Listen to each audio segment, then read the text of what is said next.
Alright, Manos, your turn. Wait, oh god.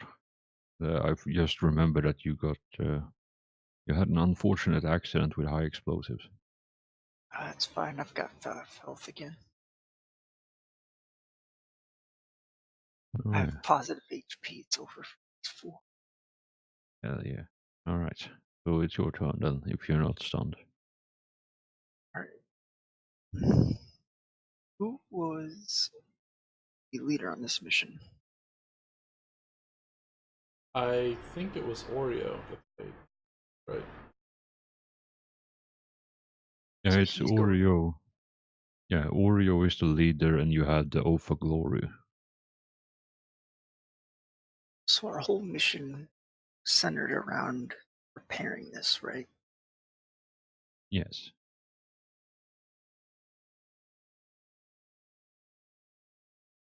How The much re- the of relay the building? specifically, so that the towers and the walls doesn't matter. So I was going to say, how much of this building can I destroy and not fuck that up? Oh well, considering that the Alright, I'm back. relay antenna, welcome back. The relay antenna is on top of the building. So if you topple the building over, well, chances are the array is going to come crashing down as well.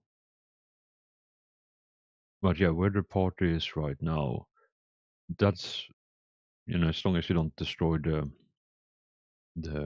reinforced corners, then it should be good. Like it should still maintain structural integrity, though it is definitely weakened from the high explosives that was exploded inside earlier.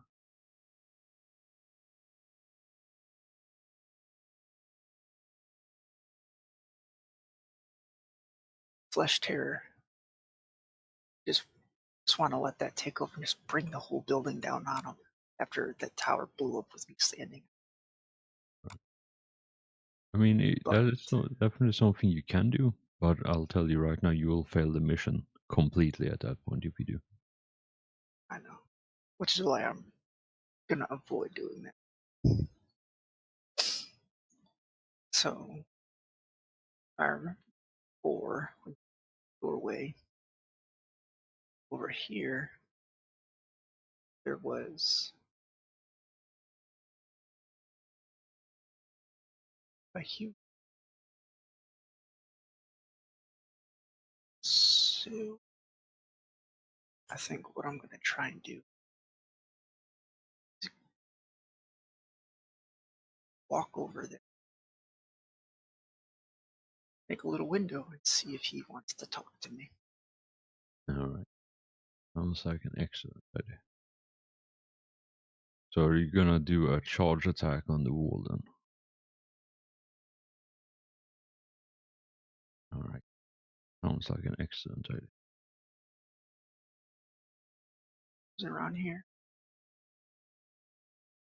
Yeah, close enough. Like with a good enough damage roll, you'll break through the wall enough that you will get a good idea of the inside. So you don't have to roll to hit because it's a stupid wall and it will be like plus 60 anyway. And it can't dodge or parry, so just roll damage. And it has, what did I say last time? 40, yeah, let's say it's flat 40 armor. So if you do more than that, you breach through a hole. That's why you should always have the GM screen open so you can see the armor values of things. Yeah, no, it's 32 armor rather than 40. So, all right, yeah. So you poke a hole inside, and yeah, it's not large enough to stick your upper body into, but you can. It's definitely enough that you can see through. Like you have a large enough hole you can poke your bolt pistol through and shoot if you want on I your was next gonna turn. say, is it maybe the size? It's like just the same size as like the punching auger itself. Kind of made Slightly just like a less. clean hole. No, it's not a clean hole, but it's definitely like Slightly less than the head of the breaching auger for sure.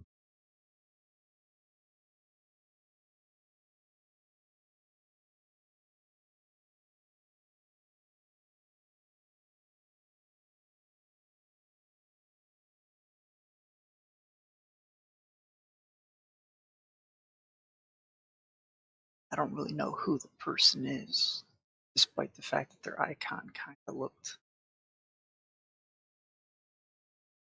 like what we used for Commissar before. So, guess I might try saying something through the hole in High Gothic. Spurrier already tried talking, responded back in scrap heretic. I'm not addressing the tech priest. I'm trying to address what I think might be over here by the wall. All right, give me just 1 second, and because I'm digging through a bunch of character sheets now to figure out who is what here. Because this whole thing about organizing, I've never really encountered before. No. He's conspiring with heretics, then he's a heretic by association. I mean, he could be a hostage.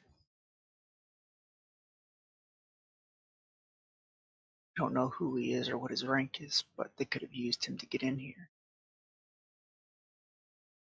And they could be using him like a set of hostage.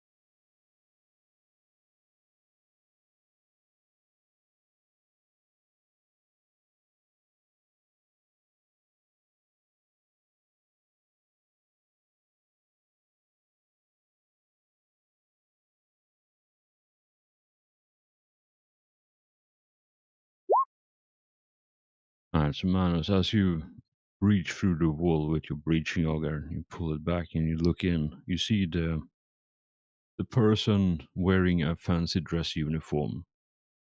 He looks startled for a bit and then he immediately raises a bolt pistol and takes a shot at you through the hole, but both bolt rounds explode in the wall that you breached through. Yeah, he doesn't seem to be doesn't seem to be happy to see you at this point.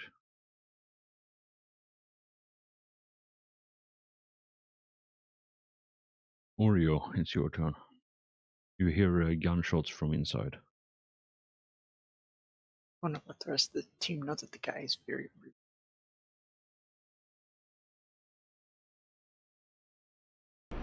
Let me see. I can't think of too much I can do because I assume that if I open that door, I'm immediately going to get shot like 80 times with multi-guns.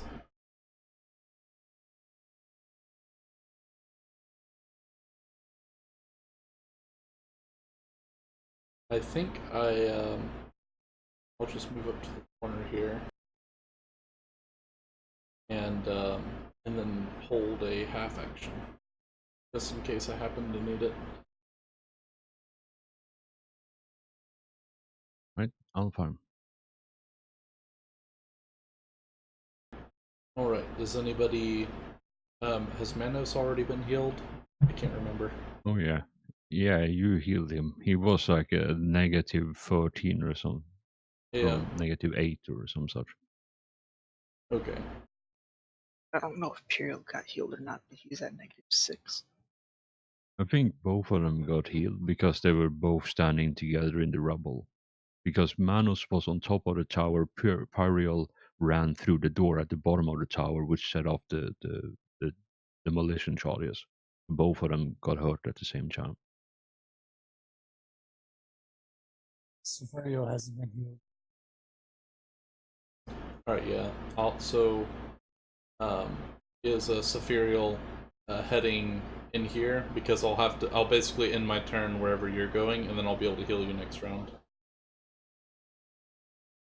Yeah, he'll probably go in and stand next to Vlad. All right. I'll stand right here then.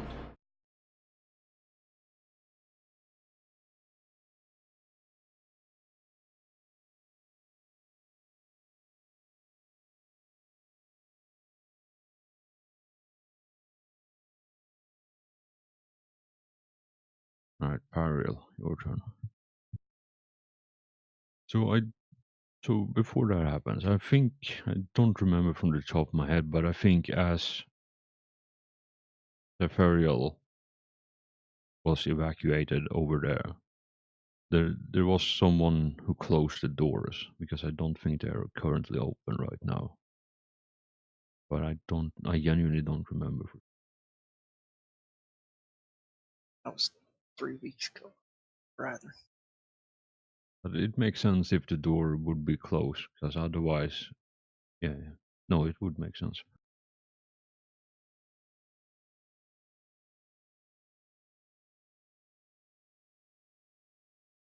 Yeah, so those doors are closed. So you can position yourself as you wish. All right, Pyril, what are you doing over there? And Pyril, you know that from where you're currently standing, based on the room layout you saw earlier, and you also see that through Manuel's helmet cam, or sorry, pick feed. If you were to breach the wall there, you would irrevocably destroy one of the cogitators, at least one of the cogitators for the array, which means that by all likelihood you would fail the mission, because that would need uh, specially shipped in equipment from elsewhere, which you currently don't have access to on the ship you're stationed at.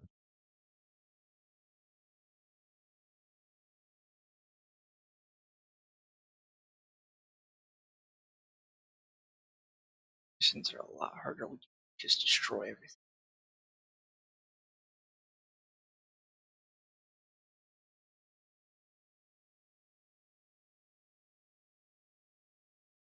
Well, I mean, considering we haven't even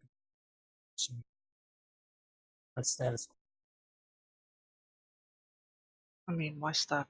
Why start here then? Right? Got a breaching charge. Just take out all three at once.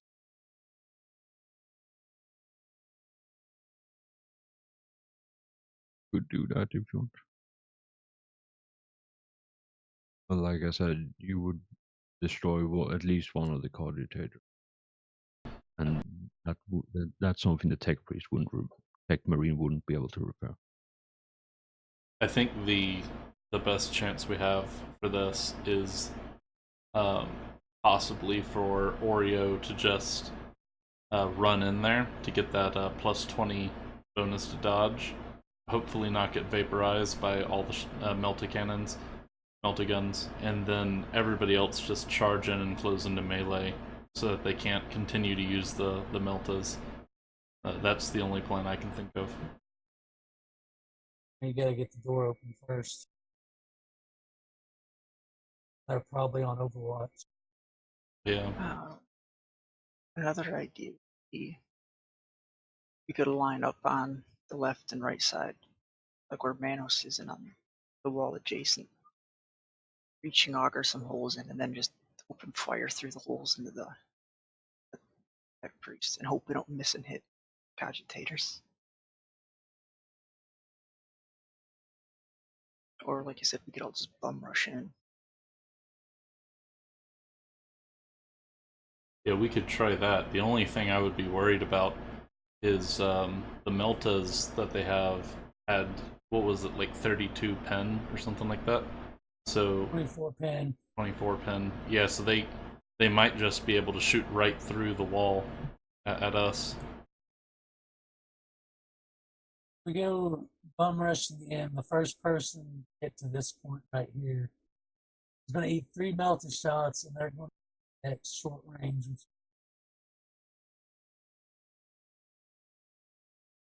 Get hit with 20 right here.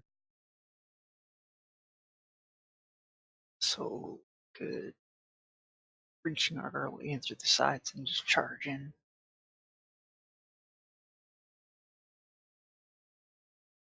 We'll be coming in off to the side of their overwatches so they can't get the shots off.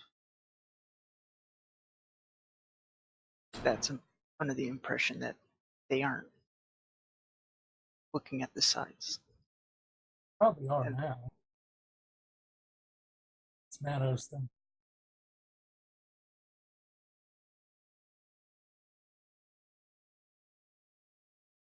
But nothing says we can't attack them from three directions. And from here, someone from here, and then someone from.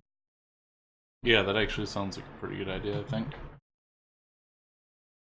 So if we do Like that, everybody one would. thing to Like keep in mind everybody is would. we're gonna have, yeah, we're gonna have to do enough damage to break through, and then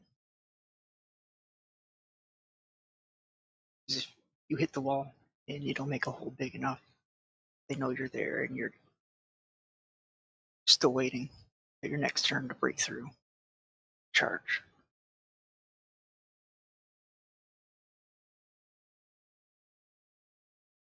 Alright, Pyril, what are you doing here? Also, what weapons do you have right now on you? Do you have a breaching auger? He's got the hand flamer and a bolt gun or bolt pistol. Oh yeah, and you had the breaching charge. Or a melter bomb.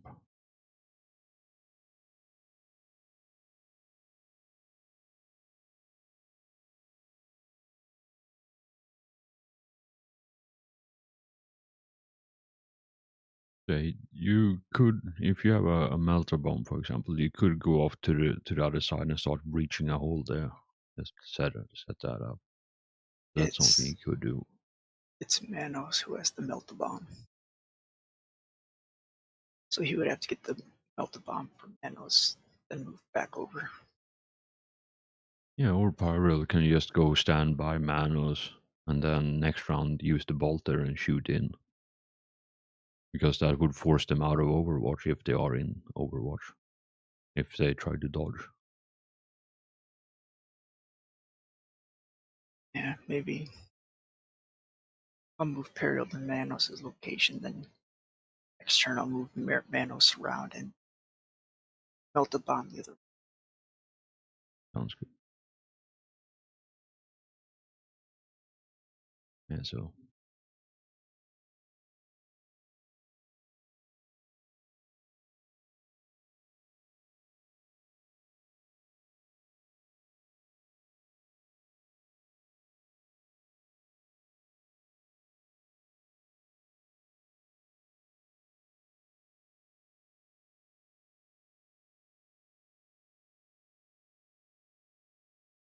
Just looking up one thing real quick.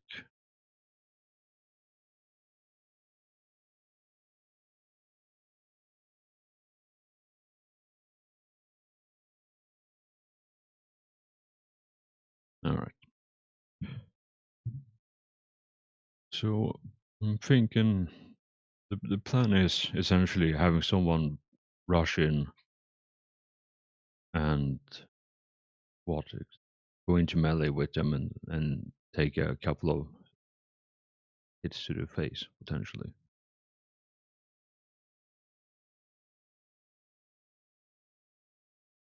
Best case scenario is reach both sides and give them the crossfire. Force them out of Overwatch, or just get them focused on the guys on this side, and then the assault marines down here, it's the door, and then go and engage in the.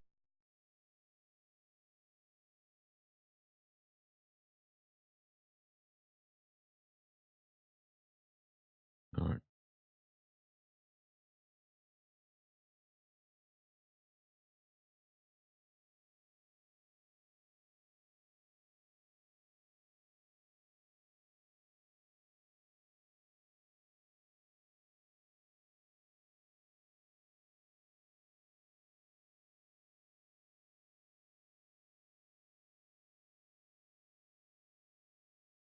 Alright, so you all see Samuel storm forward, push open the door, and those who are, I don't think there is anyone else who is attuned to the warp, but there is definitely some warp bullshit going on at the moment.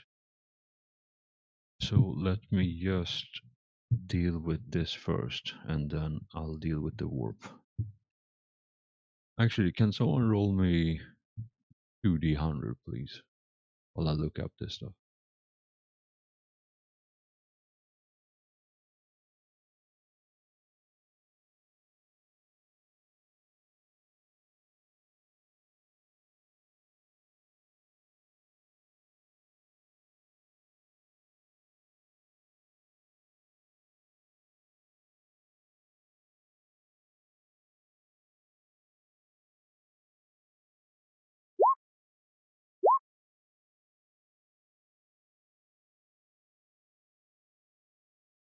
That is actually impressive, just how fucking terrible those rolls are. Oh, yeah, and there is no perils of the warp happening either. I mean, that's honestly best case scenario for us.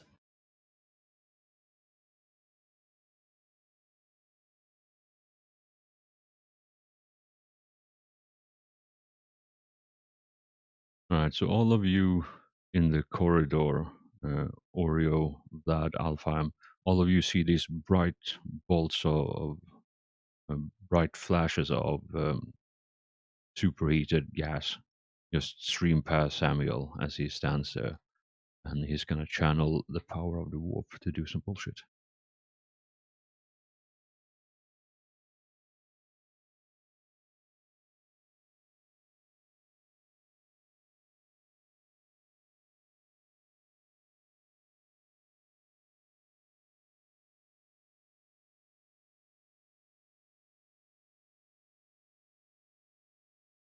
Heads up, there's a thunderstorm here, so if I suddenly vanish, that's All right.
Okay. So through the helmet camera of Samuel, sorry, through the helmet picked feed of Samuel, you see him push through the door, and then the superheated blast of Melta streams past him, and suddenly all of the three of the heretics inside just explodes in a shower of gore as the brother librarian open his mind and unleashes a hellish smite upon the enemies. That literally that one moment, you say all three heretics are dead. Yeah, That alone is more good done for the party than Samuel has done in the entire campaign. That's amazing. yeah. So the range of smite is the psi level, and it was pushing to 6, right? So it's 6 meter radius. So one of the cogitators gets one of the smaller, you know, redundancy cogitators gets blown up as well. But all the heretics inside just instantly get killed. Crit 10 kind of thing. So they all explode.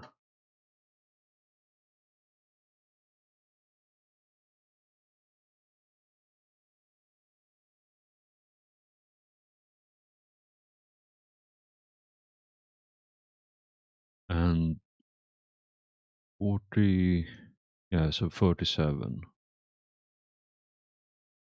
37, I don't remember exactly what that is, but I know it's not any terrible thing, at least on the warp phenomena table.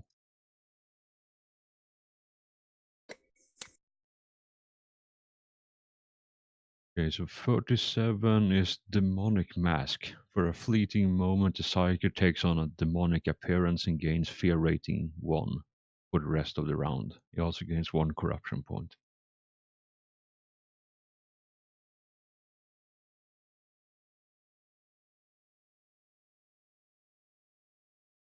Zafriel, it's your turn.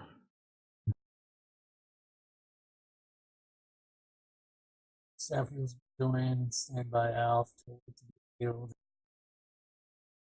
He's gonna.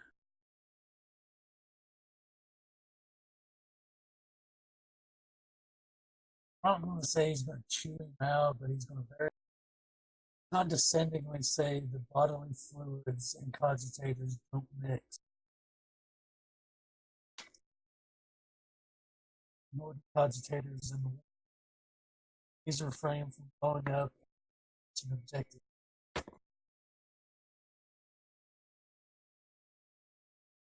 He A just voided the scathing warranty. remark for sure.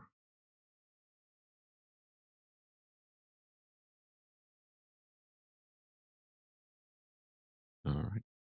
Lad, it's your turn.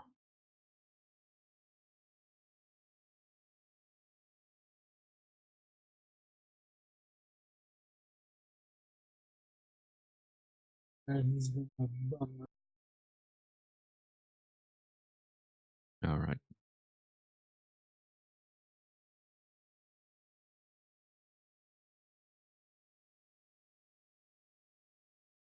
Yeah, and as Vlad storms up to this individual, you see him standing there and wearing what looks to be a commissarial outfit, or a uniform rather, complete with the hat. And he's currently holding a bolt pistol in one hand and a power sword in the other.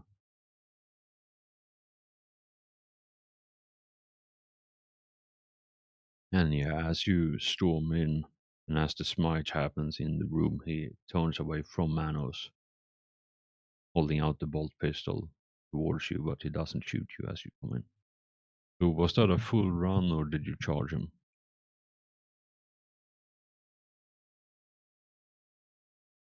Just looking over my talents again since I updated them.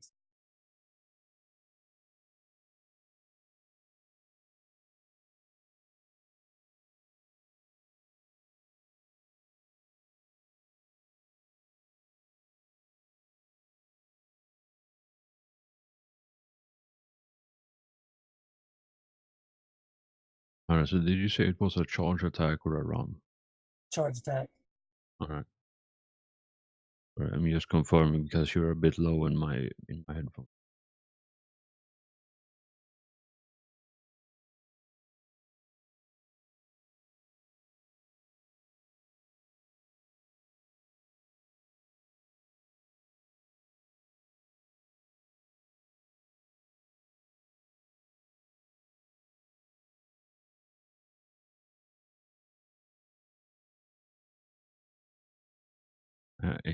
Last moment as you run in with, I think it's either the breaching auger or the chainsaw. Sorry.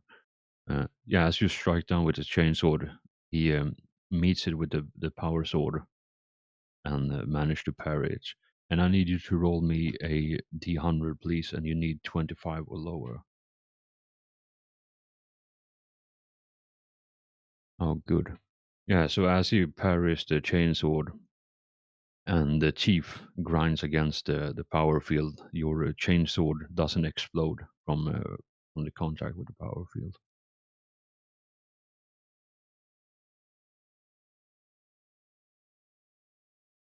All right, Heretic's turn.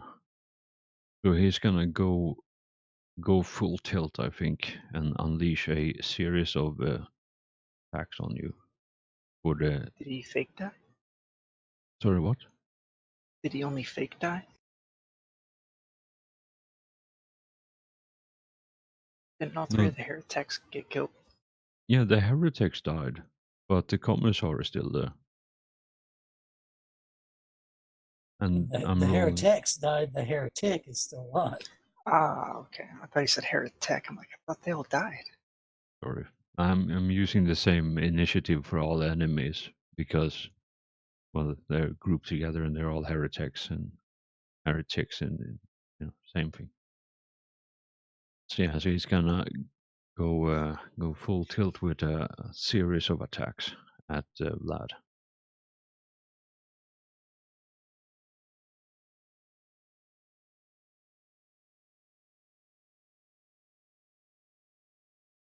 That is impressive.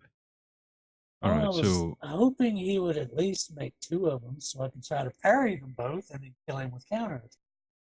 I mean that would have been the good thing, right? Would have at least been more expedient that way. But yeah, no, Instead, he Vlad's just swings. standing there and he just swipes the sword around him 3 times. Doesn't even hit. Yeah, one It's might, one might be like the flat side of the power sword, bouncing off the pauldron. But yeah, it's not even remotely close to doing any damage.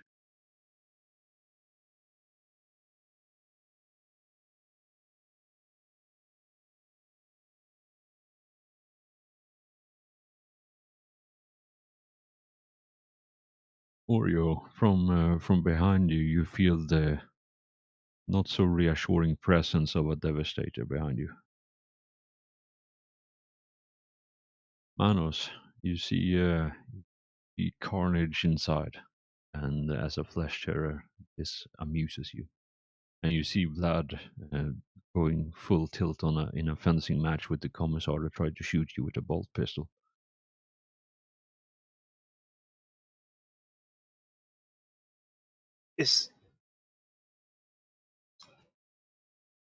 Am I close enough that I could just reach through and grapple the commissar, or is it too far? I'd say, like, you could probably reach. I could reach So, in, but it's too far for me to grab it. like, so what I'm trying to say here is that you could reach in, like, if you do the desperate one arm stretch kind of thing when you reach under the couch and try to get the keys. Like you just push as far in as you can to get them and just extend your arm as far. You could do that. It will be with let's say a -20, but you could certainly try that.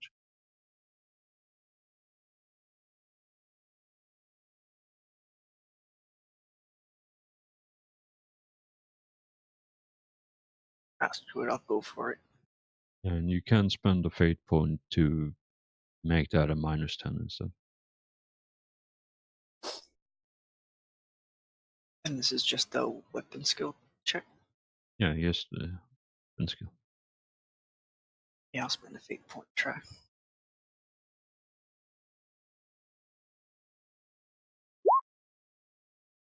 Damn it.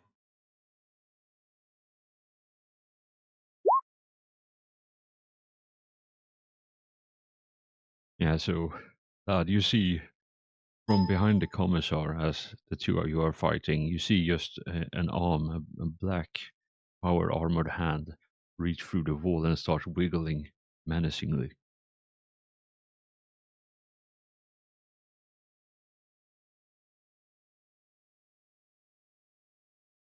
Right, Oreo, your turn. I guess I'll try to charge. Right.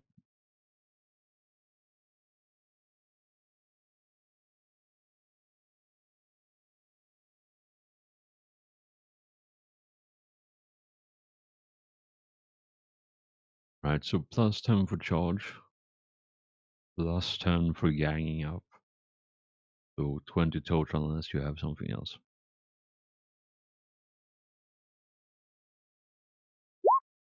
Do you have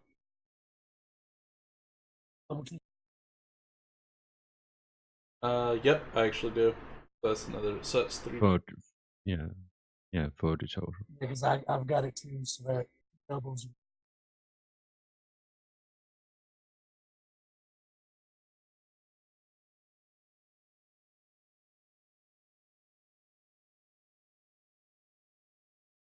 Yep. He desperately, as he desperately flails around trying to murder Lad. Oreo runs up and rams the breaching auger into him,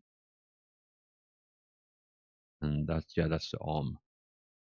So the left shoulder probably gets absolutely demolished as he tries desperately to switch the grip on the sword to block the breaching auger, but it just pushes through and does some fairly intense damage.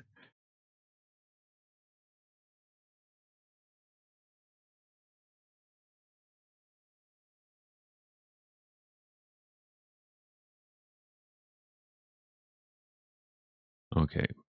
So no armor is valid here. So 30. Let's see here. Math.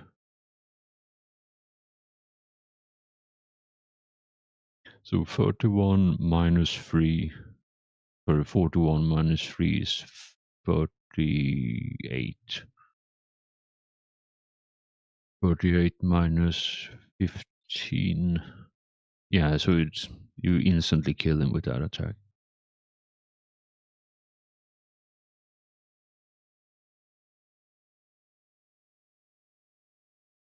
So describe to me, if you will, how you murdered this poor commissar by murdering his arm. Yeah, I'll say that I basically zip around the corner with my jetpack, and he brings up his chain sword, or he's using a power sword, right? Yeah, power Yeah. sword.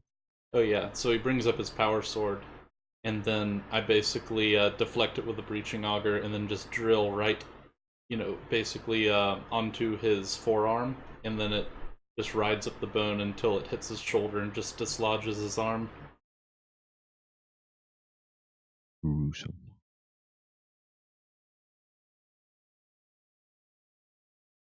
Alright. So I don't Vlad's just think sitting there there, are. standing there, looking at his mangled corpse, thinking, "Fights is about as good as a towel." Wow. Those are some words of shade right there. Did you see the YouTube clip I put in the chat? Yeah.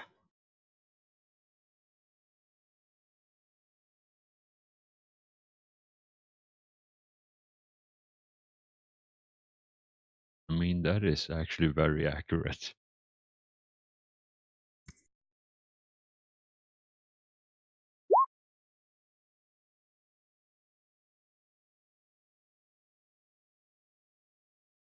Alright, so unless any one of you can think of a reason why we should stay in right now, I think we can currently leave it. I rolled to shoot Manos. Excellent. He is surprised. Plus 30. Short range plus 40. He's gonna now give a thumbs down. That's unfortunate. Alright. All hostiles are currently dead.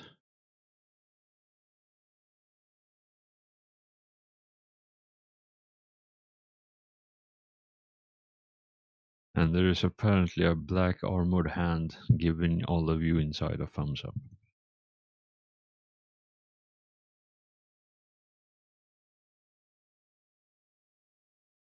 So Blue yeah, team.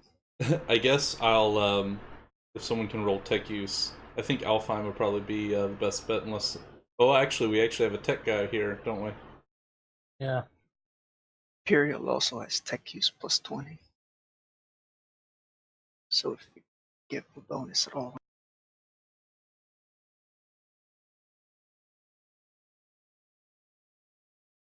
Yeah, so if you want to assist with, for those of you who have tech use, you can assist.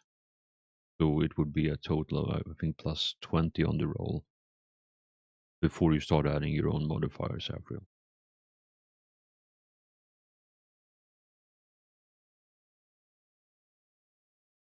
And yeah, as you all pile into the room uh, and start looking around on the cogitate and trying to repair them, Samuel moves in, takes up position, and you see him close. Actually, you wouldn't see that because his helmet's on. But yeah, you see Cassiel walk into the room, turn around by the door, and level his heavy bolter and take up Overwatch to cover your rear. While Safurio is working to fix the cogitator,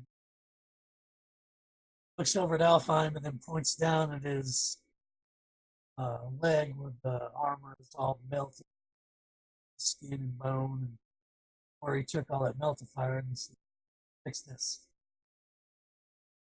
All right, get out this Medicae. Yeah. All right, Traffic, were you trying to say something? I wasn't. What's your That's current what I have. health? Current health is negative.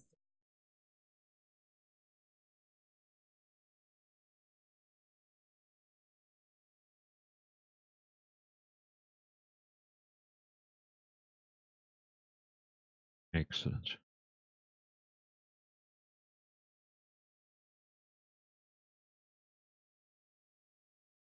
All right. So you step up to the cogitator after Oreo heal patches you up, and yeah, you power them up uh, and look through them. Actually, they're all already powered up because the heretics were poking around at them. And yeah, just by a cursory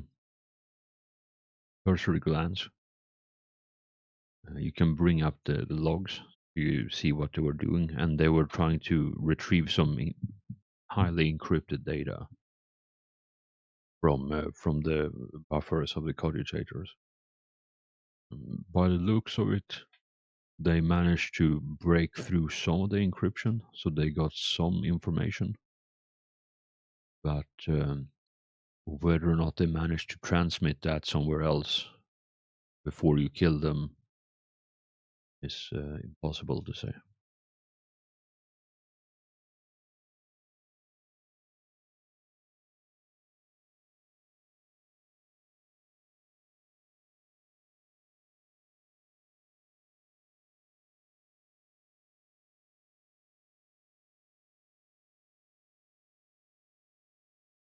All right.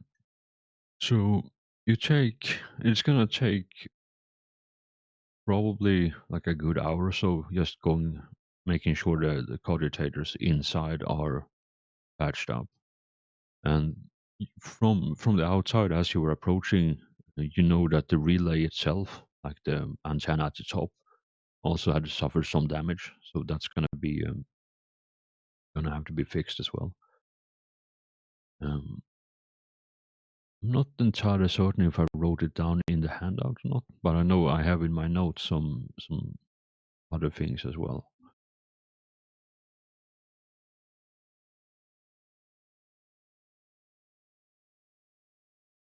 Yeah, while we're repairing stuff, I think Oreo will go outside and keep an eye on the surroundings in case there's any funny business going on. All right. Yeah, so it's gonna take, for those who aren't actively assisting in the reparations, it's gonna take roughly an hour before the tech marine is done with this on all the cogitators inside, other than the tertiary one that got destroyed by the smite.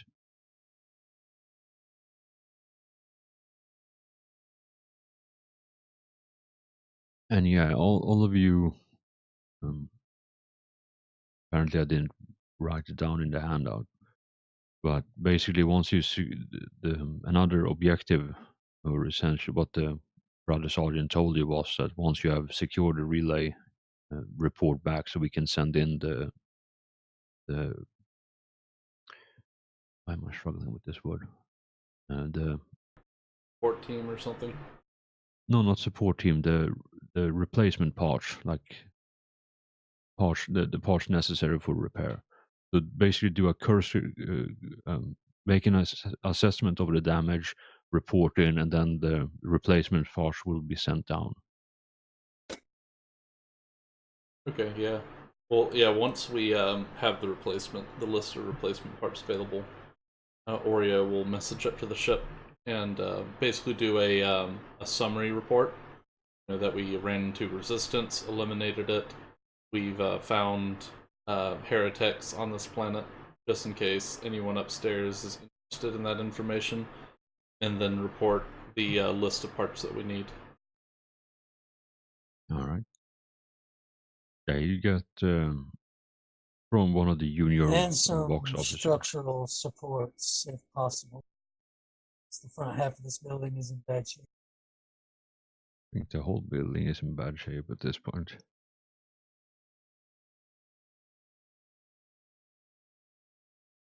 But yeah, you get an affirmative from the junior box officer on duty, and maybe half an hour goes by before you see all of you who are outside look up to the heavens, and you hear the screaming sound of a approaching dropship, and you see the fire as it enters the atmosphere first. Then you hear the sound of it, and it's pretty much just a Halo barge that comes in, lands outside the compound because it's not big enough space inside the walls, and it lands, and you see some of the human crew um, from ship crew from the ship you're serving at right now start unloading some of the crates outside the walls of it. And it's, I think, maybe five deckhands with autoguns, and they're wearing the naval uniforms that you have seen all over the ship you're stationed at. There's also two tech priests uh, tagging along.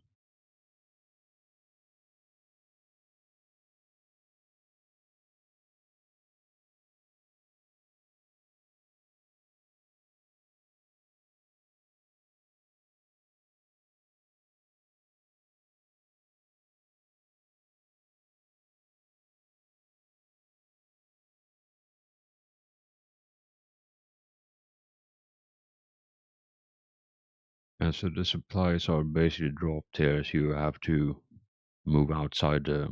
Vlad, both Vlad and Oreo, you see this as the dropship lands, offloads the supplies and the crew, and then flies back into orbit again.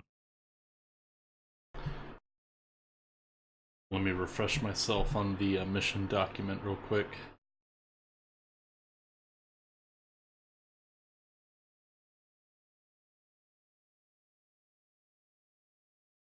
Yeah, so I assume that we've discovered why it stopped functioning, as in it was occupied by hostile forces.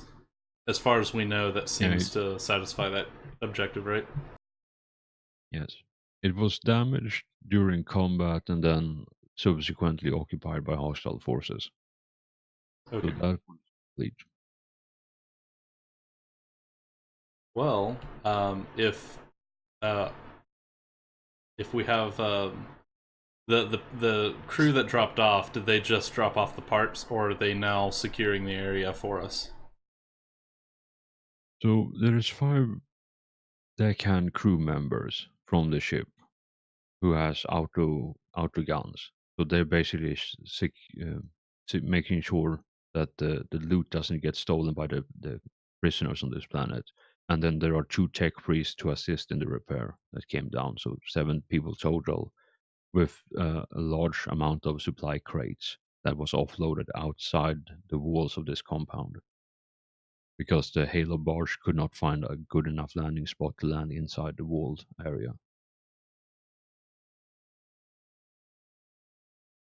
Okay. So I guess we hang around. I'll just message to command, and I'll ask them if we are to be extracted or if they will be sending a team.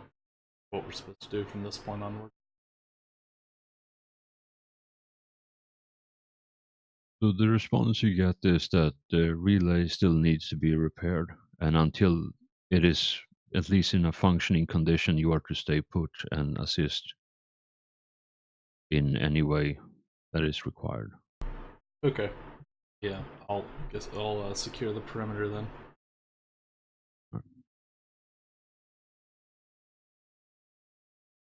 All right, Savriel, it's been about 2 hours, I think, as the supply crate lands, and you have finished your cursory exam and also done what you can with the parts you have to repair the stuff.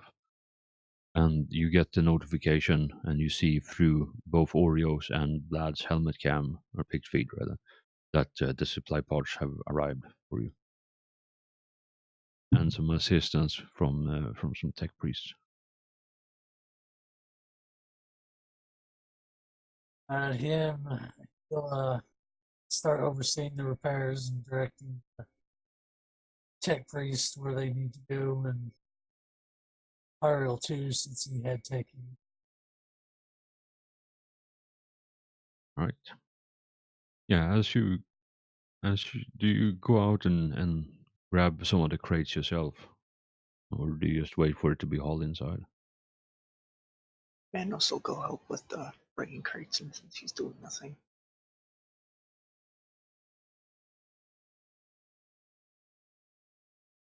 Furry will help carry stuff in since he's got the servo. Alright, cool. So Safariel, as you walk out to the crates, there are several of them. I just use one icon for it, but there are several crates of varying sizes. You see, one of the two tech priests have a silver skull that's hovering like behind him, or sorry, behind them, and as all of you approaches, it flies over to each individual marine and scans you like up and down. And then when it comes to you, Safariel, it scans you, and the red eye lens turns green, and you receive a burst of information in your helmet, and all of this is transmitted in binary cant. So only a tech priest or someone who has studied the hidden art on Mars will know it. Yeah, Safriel is the only one I think who actually has binary cant or technolingua, whatever it's called in this. Yeah, I believe. Yeah, so you get the information burst, and yeah, it details some of the stuff that needs to be doing at the very top of the array as well.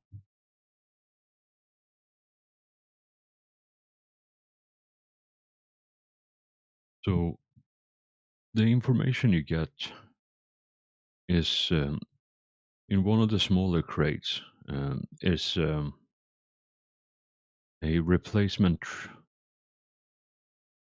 frequency generator that needs to be placed at the very top of the array tower.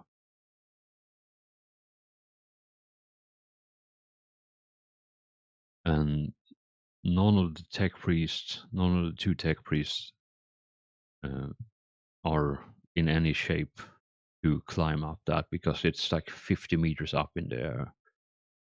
And this is something that you are specifically instructed to oversee yourself personally. I guess we could sky crane it up there with our jetpacks, if that's possible.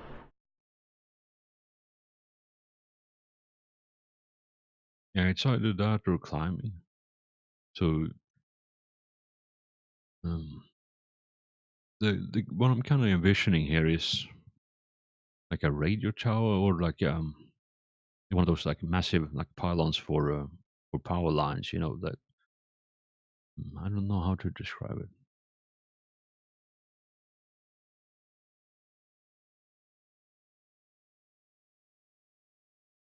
Yeah. Let me see who has good climbing. Yeah, so basically, like if you Google a radio tower, like image for that, it's basically that, like support struts, like four corners, like slanting upwards, and then support struts between that too, and then with various bits and pieces, strapped onto it, various intervals, and so parables and whatever, all the crazy stuff is called. But that's essentially what is 30 meters up in there from starting at the roof of the tower, right? So that's what you have to climb up. And at the very top there, you see there's a cluster of antennas and parables and such. Then that's where you need to attach this device. All right. Well, I have a 50 for climbing, unless anybody else has something better. I Yeah, think I've it'd be got better just jetpacks to for that. take a jetpack up there. Again, Saphriel, it was like specifically you who had to deal with this, to attach this piece. Yeah, I think I'll just borrow. Did Perio bring a jetpack with Did? us? Freya will have to borrow it. Alright. And he'll borrow Perio's jetpack and take take it up there. All right. Place- Yeah. So, what's your? Yeah. So for this, I think it would be. Yeah. No, it's simple enough, and you have like support all the way, like handheld support all the way. So you don't have to roll for this because you're essentially just speeding up something at any point in time you have. Should you start veering off or getting wobbly, you can just reach out and grab the structure. So you don't have to roll for it. But yeah, you grab the crate, attach that maybe in your servo arm, and yeah, you just set off, fly up there. Might take you like 2 jumps, 1 or 2. I don't know the exact movement you have, but you manage to reach the top there, and you see like for miles and miles on end, like the forest surrounding the relay station, and like unbroken vista, and then in the far distance you see the twin peaks of the mountain where one of the regiments are stationed. But yeah, as you arrive top, you see there is some damage, maybe a couple of stray shots here and there from some solid projectile weapon, and yeah, you see the box and like all the different uh, box and cabling stuff, and it seems to be in order. So can you make me a? There is definitely a skill for this.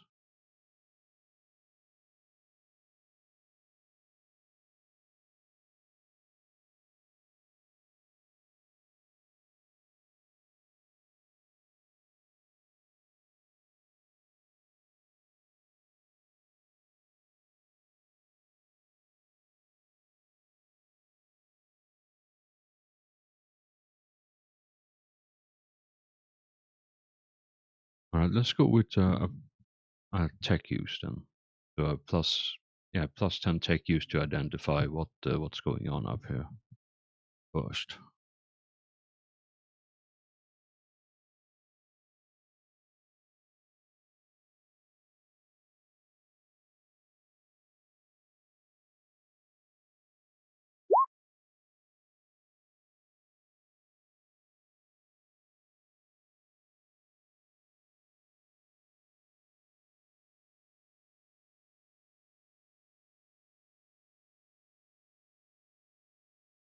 All right, 6 degrees. Cool.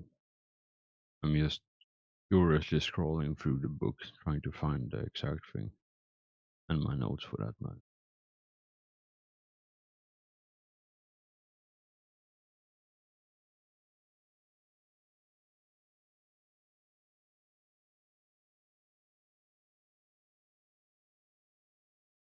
All right, so what you see as you're just looking around and starting to, you take out the piece and start looking at the shape and the size of it, trying to figure out where exactly to put it, place it, and which part needs to be replaced by it.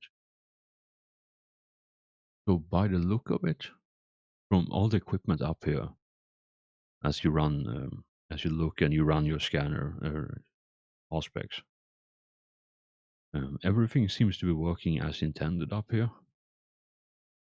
But the orders you were given is to replace the frequency generator, which is hidden inside the structure, like within the support structure, welded on the inside. In the middle, they're suspended, and then it has several like fairly thick cables running into it, And that's the piece you need to detach and replace with this one.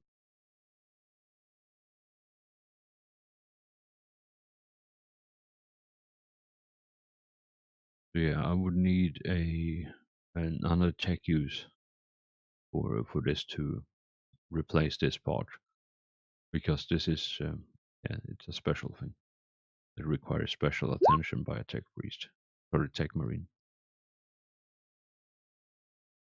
Yeah, so it takes you maybe a few minutes to like uncouple all the cabling and reach out, because it's not very easy, because it's a lot of cabling and a lot of equipment just clustered around this area.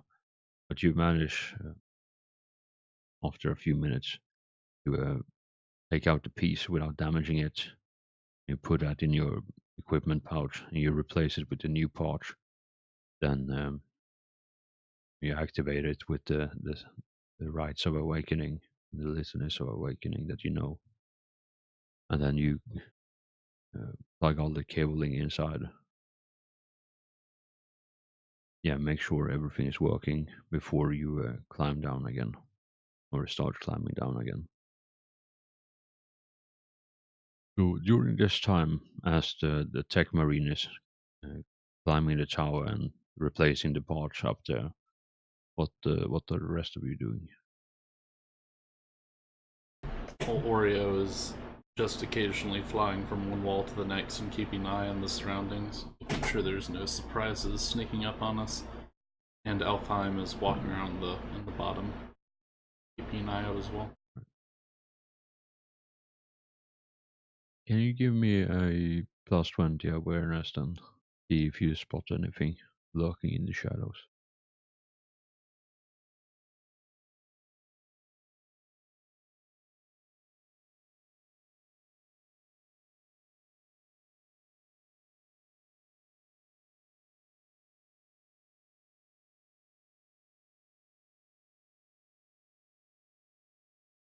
To the best of your ability, there seems to be a colorful bird sitting on one of the branches in one of the trees, just staring at you as you're flying around.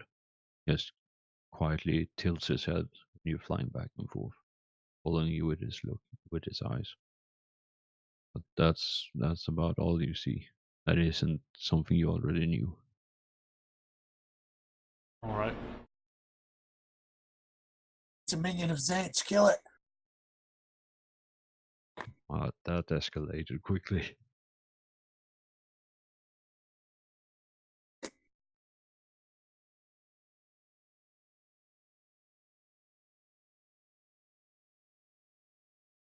But yeah, it takes you a bit of time and climbing, unless you use your jetpack to Savril, unless you use the jetpack to just fly down again, which is perfectly fine, valid use of it. Yeah, he'll just fly down. Yeah, and as you land, you know, all of you know that, because you have seen it and shared the pic feed. The tech priests are currently inside doing the bulk of the maintenance and replacement parts inside. And yeah, crates being hauled by the soldiers inside. And it takes about maybe 4 hours or so before one of the tech priests in binary reports that all systems are functional. Though it will be another week or so before it's fully operational again. But everything seems to be working at a base level.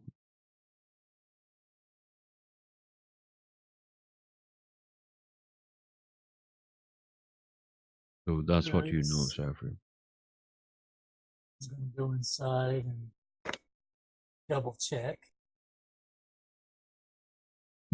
Plus, So, yeah, sure. Plus 20 check use then to spot all the shenanigans.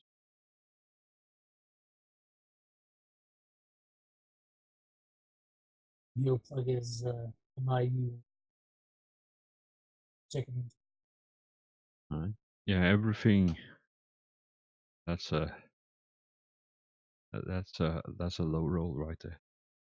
But yeah, no, you go through. It probably takes you maybe 10 minutes or so to check all of it, and yeah, it's just like he said, they said rather, like basic functionality is restored, but it's gonna take a bit of um, time and elbow grease to get everything like optimal. And Safari will report that to the squad leader.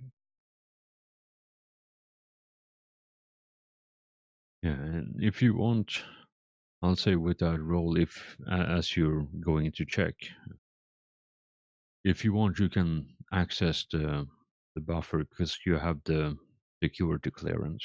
So you just inload your credentials, and yeah, you can access some of it at least that the heretics were trying to get. Yeah, he'll check it out. Yeah, so again, it takes a bit of time to sift through all the information because a lot of the watch stations, a lot of the outposts, watch outposts, like just reports, ship entry system, translation activity happened here at this, time signature, and then you get the like basic description of the whole, like super a lot of basic information. So it takes a bit of time to sift through all of it because it's literally just, every time there's a translation into the system where the outposts are located, like it reports back to this array. Yeah, you eventually. Tell you what, give me a plus plus, yeah, just a plus zero logic if you want to see if you can make heads or tail of the information. But one thing you know is that there is a non. Oh, that is definitely a thing. You want a fate point to keep.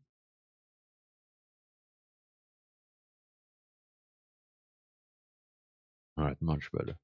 So yeah, there was what you can tell, like in this system that you currently are, there was a non-imperial translation signature that occurred maybe 2 weeks ago. And as you start sifting through the information, yeah, it's definitely like the information you get is that it's a very fast ship. It's definitely not of Imperial make, um, and it was tracked going to this planet, and uh, ever since then, after it left, it anchored at the planet, and then it moved somewhere else, and then the station lost it around as it went behind one of the nearby planets here. So if you want, and if you share this information with anyone else, you and everyone you share it with can roll a Forbidden Lore Xenos.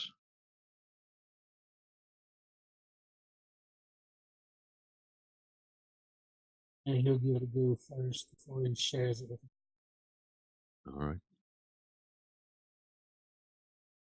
Yeah. So by the sound of it, by the information and like the raw data you get from the commutator here, it very much sounds like an Eldar ship translated into the system. And spend some time, and by time I mean a couple of days, in orbit around this planet before it disappeared.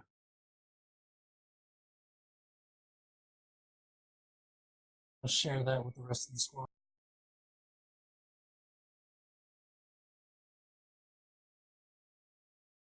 Yeah, so the Imperial designation for this ship would be Eldar.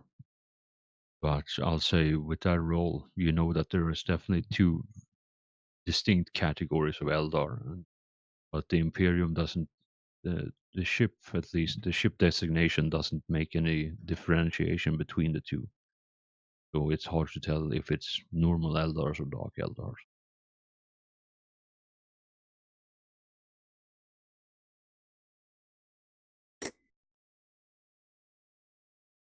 And yeah, there is a couple of other things, like there is a couple of orc signatures that you encounter in a nearby system.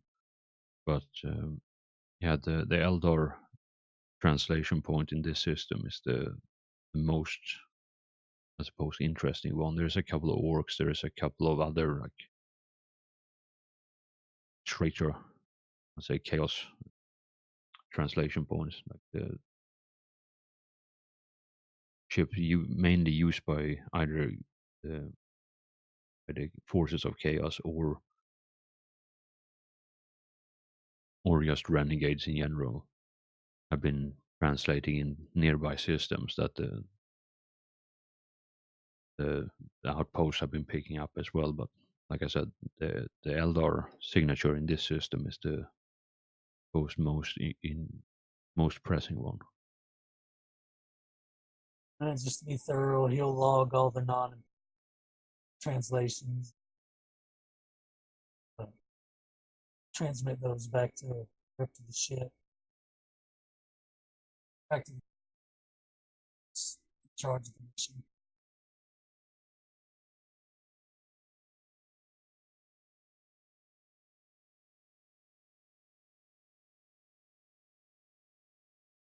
So, sorry, just to repeat the last bit. Are you telling Oreo this as well?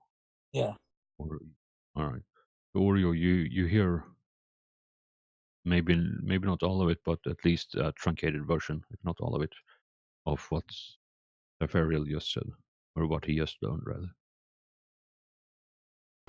Okay. Um. So, how do you guys think we should? What do you think we should do from here then?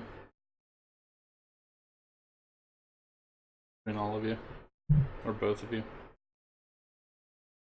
I would suggest waiting for the higher up, see what they think. Build our ship lurking about and see if they want us to do about it. Yeah. Okay. So I'll report it up to command that we're getting a signature of a large Eldar ship of some sort, and then leave it at that, I suppose, unless they tell me to do something else.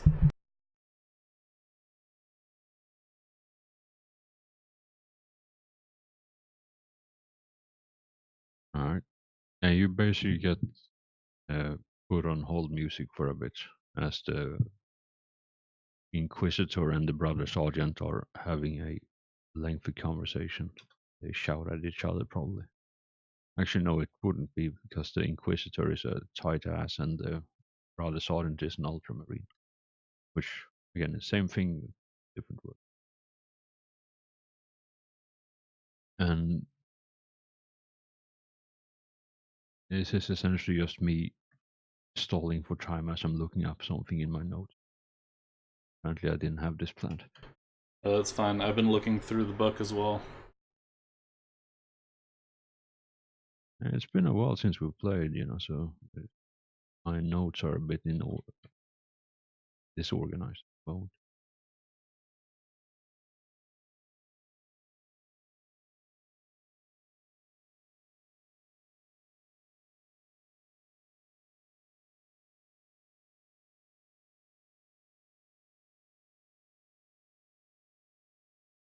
all right.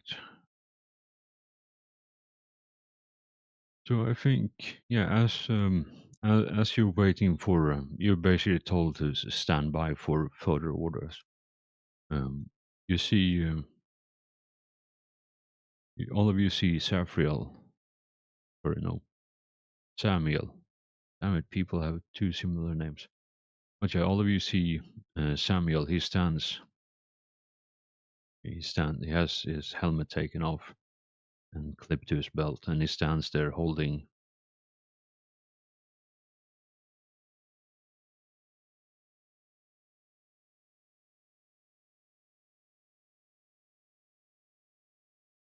Oh, he really didn't do a whole heap of note taking here. But yeah, he stands there holding his psi focus and with his eyes closed and concentrating. And he does that for a fairly significant amount of time. So by the time you get a response back from the brother sergeant, the the orders, the new orders are to hold position until extracted, and there is a dropship coming to pick you all up.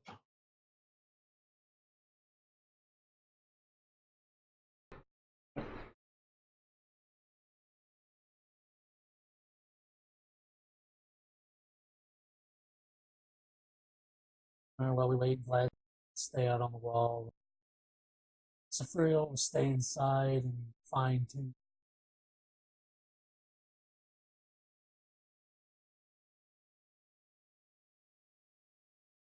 Okay.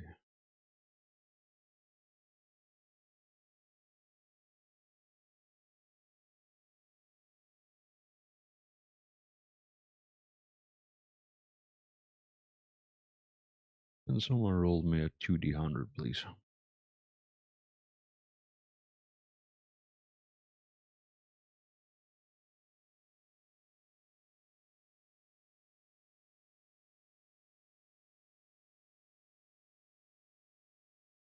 God, even with a plus 40, that's a terrible roll. Alright. Oh God, god, for a you minute just there I rolled. thought that was another 83. I mean, it's almost as bad. So let's see what happens here. 63 on the perils of the warp. Does anyone have that open? Otherwise, I am on book. On 63. Oh my god.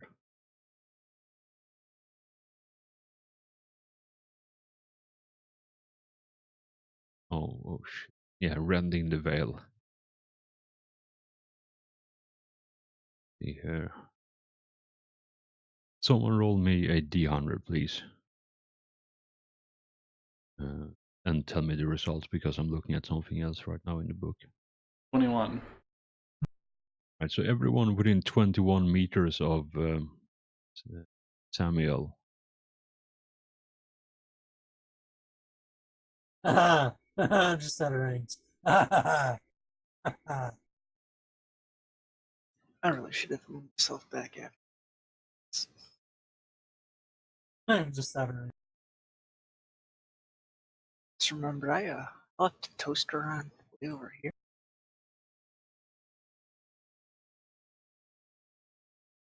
So you should see the area right now, the yellow area around Samuel.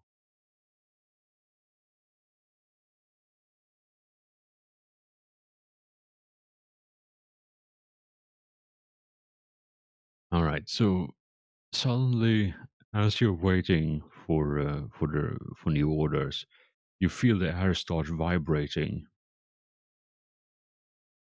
from somewhere, and you hear the demented cackling and laughter of demons. And all of you start, in the corner of your eyes, you start seeing this kaleidoscopic color scheme just taking over your vision, slowly creeping in your vision and blocking out everything else. And I need all of you to roll a -20 willpower to resist against fear.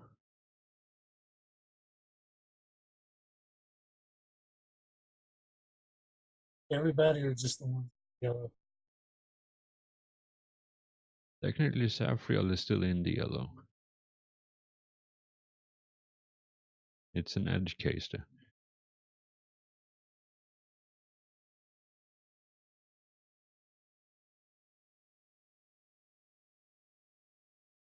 You say -20 willpower.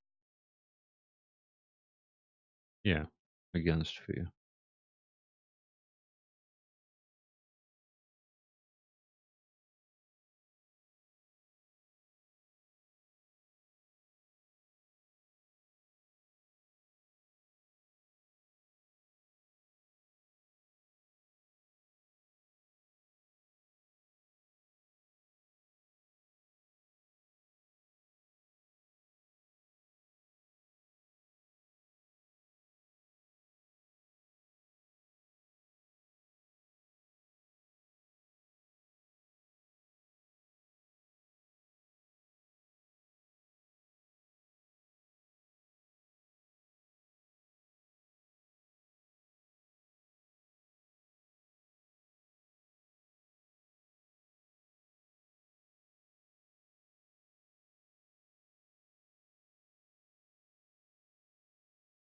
Okay.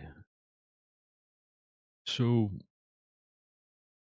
I don't remember because it's been so long, but I do believe you were all in squad mode. Though technically, since you're all spread out as much as you have, you will not be technically in range of squad mode anymore. So all of you have reverted back to solo.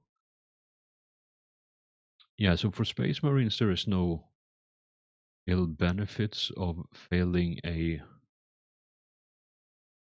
fear roll, but for all the human crew which did fail, there is some fairly potent stuff happening. So they failed by 2 degrees. So can someone roll me a D100 plus 20, please? And tell me the results.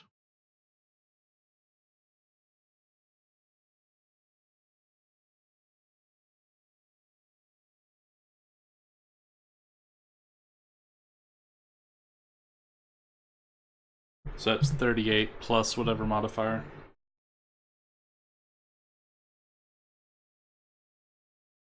So a plus 20, so that's a 58.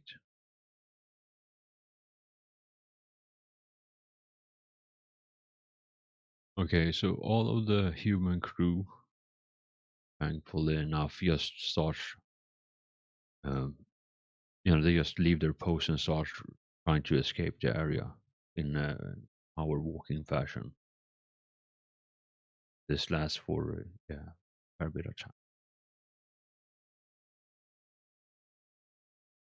But yeah, as this happens, all of you feel like you hear the voices of demons laughing at you, and you see the kaleidoscopic madness of warp taking slowly creeping over your vision.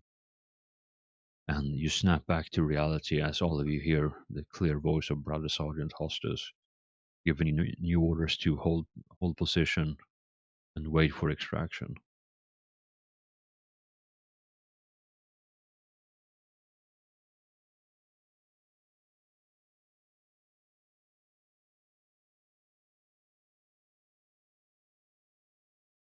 And yeah, all of you, you have a bit of time if you want to do anything else while you wait for this.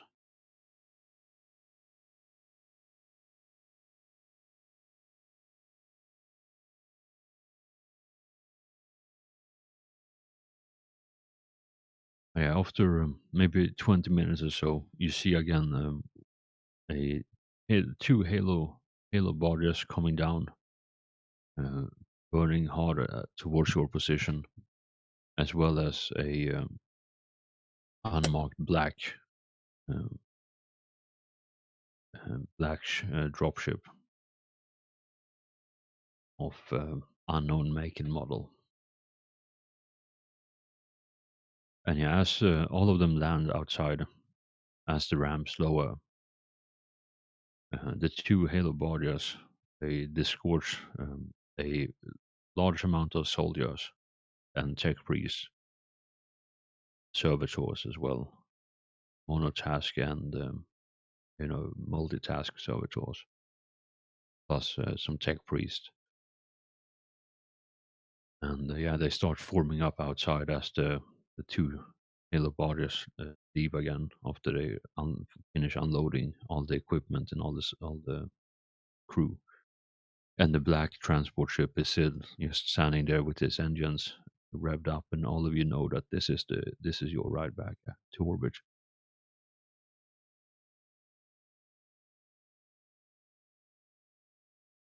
Yeah, and Oreo Vlad and as Seth. yeah, go ahead. What were you saying, Nash? Vlad and Seth is heading towards the All right. Yeah, so as if you're the first one out, or whoever is the first one out, one of the sergeants snap a salute with Aquila and says, "My lord, we are here to take over stewardship of this array while the tech priests repair it. Your transport," and he gestures to the black ship, the black transport ship. He just gestures, your ride is here. May the Emperor protect you all." And he bows his head deeply as he says that.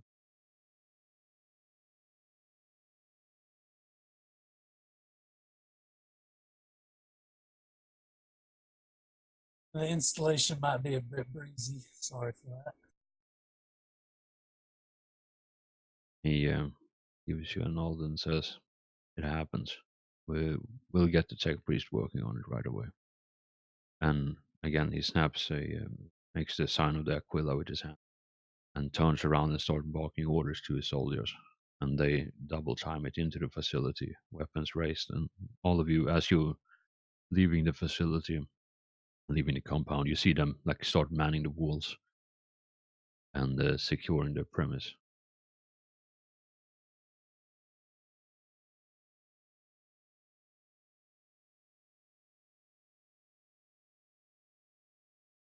And yeah, all of you climb into the dropship that's waiting for you, and you fly back into orbit. Probably take half an hour or so. You get the last look. If you look out the viewport, you get the last look of the planet, and it's mainly forest and flat grasslands as far as you can see, other than the mountains where one of the regiments are stationed. And yeah, as you land, as the ship docks with transport ship docks with the cruiser again, you're all the ramp lowers and you walk out onto the embarkation deck of the ship. And you see the familiar hustle and bustle of deckhands and servitors rearming and refueling the transport as it's being guided to its berth, where it's going to be sitting till it's needed again.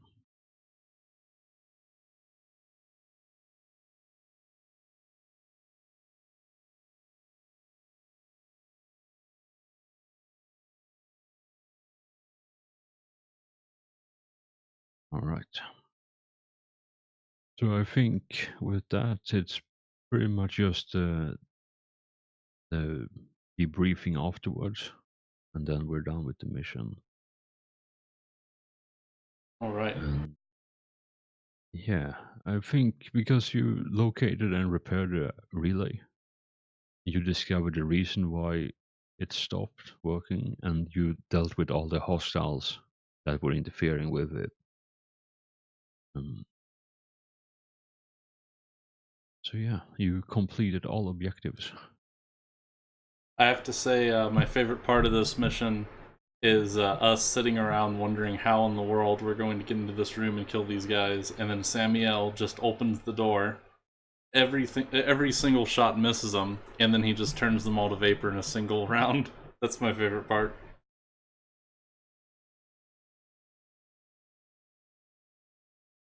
It was a pretty interesting moment, honestly. I did not expect that to happen. I was expecting to have, a halfway decent sword. It just like misses everything. That was also interesting thing, but I suppose my rolls were terrible tonight. I'm just trying to find the renown bit again, or rather the oath taking. Actually, We had out the goal. Extra. yeah, that's what I'm checking right.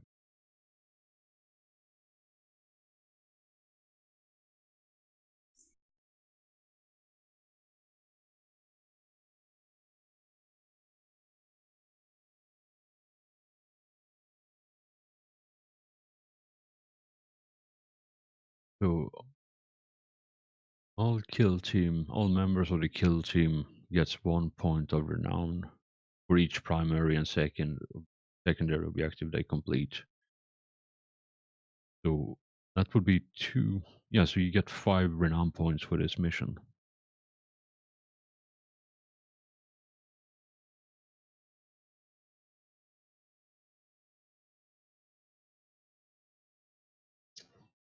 Passed the mission and almost doubled our renown.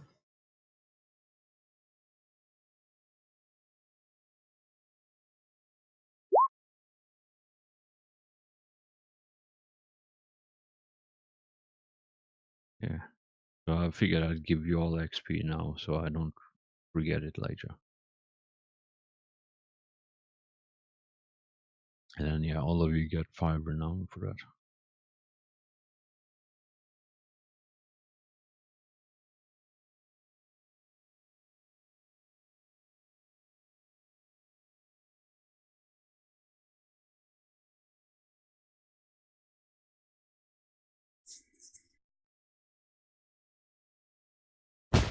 that.